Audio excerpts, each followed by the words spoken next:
Okay, just going to do a quick video on helmet laws. Right, I remember when I was back at school in the 1990s, Helmet Lady came. Known in New Zealand now as Helmet Lady, she went everywhere. She gave us a great big talk on what happened to her son. Her son was pushed off his bike, hit his head in a nasty way on the ground, and ended up being basically a brain trapped in a living body.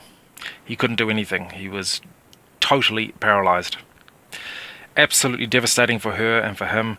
She said that she wished he died on that day, and he himself wished he had died on that day, because of basically he's just tortured in a body that he couldn't do anything with, and the entire family had to revolve around them. And she gave us an hour talk on all the awful things that she had to do to take care of him in that state. I can completely empathize, of course, with where she's coming from. She got herself one hell of a mission to make cycle helmets compulsory. But the truth is, it was an absolutely appalling talk, and it never should have been allowed to go ahead for two critical reasons. Firstly, it was all based on a scare tactic to terrify us into thinking, oh, what's the worst that can happen, to create that political pressure and effect. And the other reason is that when you're talking about national policy, it should never be based on isolated cases, and it should be based on statistics. Because you can justify any policy you like, if you want, based on an isolated case. No, it's got to be statistics. You don't win an argument with scare tactics, and you don't win an argument with isolated cases. It was an appalling talk. It should never have been conducted in that way. Sorry, Helmet Lady, but again, I know you mean well, but you were wrong. Very wrong to give us that talk. Now, helmet laws need to be revised. Because, again, looking at statistics, our best understanding is, and from what I understand, this comes from the Ministry of Health, the Helmet Lady, with her policy of making these things law, has cut the demand for cycling in half. You know, half the guys, oh, I have to wear a helmet, don't want to cycle anymore. Which is highly understandable, as I'll explain. And the result of that is that we now have a greater than needed to be diabetes epidemic. I mean, it's far more dangerous for your health to not get any exercise, statistically speaking, than the dangers of getting bowled over and hitting your head on the ground on a push bike. Why can't the statistics speak? Because it's been politicized. By definition of a politicized issue, basic raw facts go down the toilet, public impression rules the roost. Okay. Now, it's actually quite understandable why the helmet law has destroyed the demand for cycling. Because riding a push bike is completely different to riding a motorcycle, because it's physical. You're working up a sweat. I mean, imagine going to the gym, running on a treadmill with a bloody cycle helmet on your head. Fun? No, not fun even slightly. You want it off your head, you want to lose your heat, you want to feel the wind through your head, it's nice, it makes it fun, and you absolutely don't want to be strangled with a bloody strap going around your neck. That's the worst. So what is the real solution?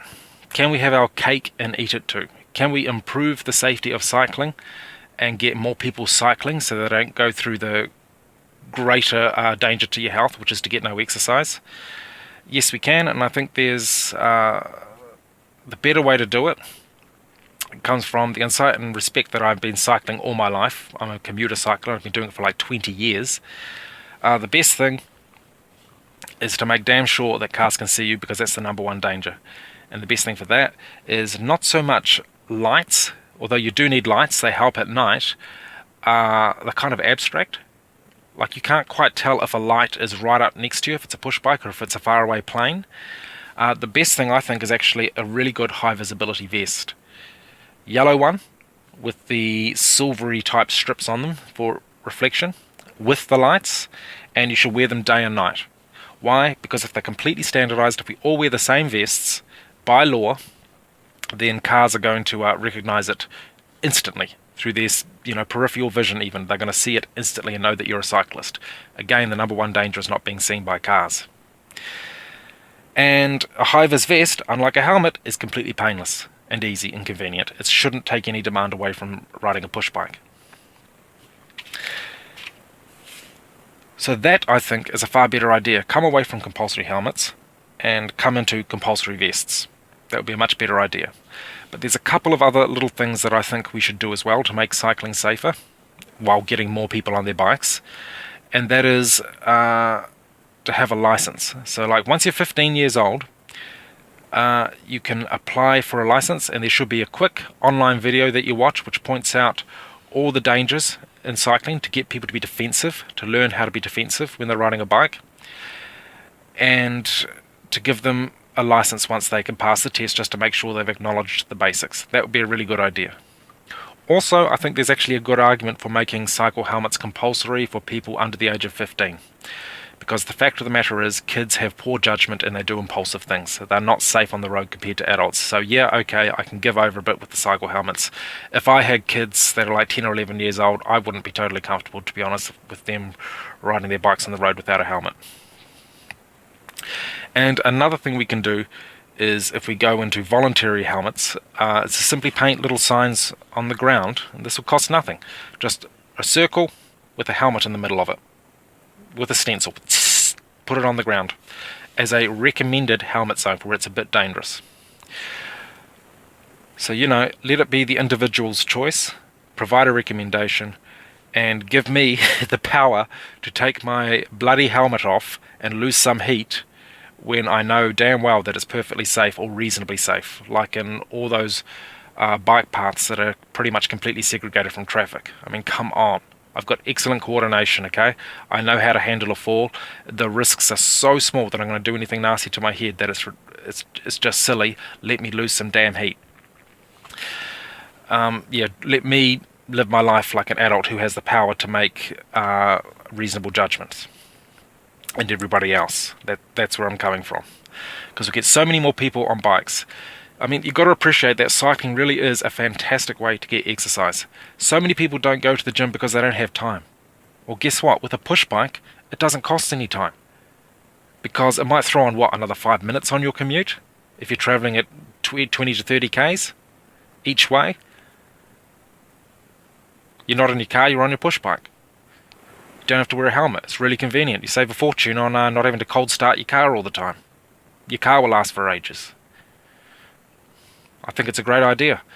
Just, we need to have a more sophisticated relationship and realistic relationship to cycle helmet laws for adults if we want more people to get on the road.